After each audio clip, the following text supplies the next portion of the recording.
The sound you're hearing behind me is thousands of Israeli protesters who are raising their voices at a critical moment. Tens of thousands of Israeli reservists are being called up for a major new offensive into Gaza City, and so many here tonight are trying to raise their voices against that new offensive, calling for an end of the war in Gaza and a deal to secure the release of the 48 hostages who still remain there. Right now we're in front of the Israeli Prime Minister's residence. It is the culmination of a day of protests that we have seen across the city of Jerusalem, including tonight.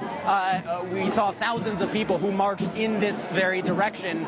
all to arrive in front of the Prime Minister's residence. And that's because so many people here aren't just voicing their general opposition to the war or calling for the release of the hostages. They're raising their voices directly against and towards the Israeli Prime Minister Benjamin Netanyahu, who so many here feel is responsible for the continuation of the war, for his own political survival, is the view of many people who are gathered here today. And that's partly because Israel's security establishment, the head of the Israeli military, the top general, Israel's Mossad director, the head of intelligence, David Barnea, as well as the head of Israel's internal security service, all of them have argued privately in these security cabinet meetings that this new Gaza City offensive is not worth it, that they are opposed to it, that it's not going to reach the goals of defeating Hamas, and that it could put the lives of Israeli hostages further at risk. And we have heard so many people here echoing that, and also echoing their view that what the Israeli Prime Minister should do instead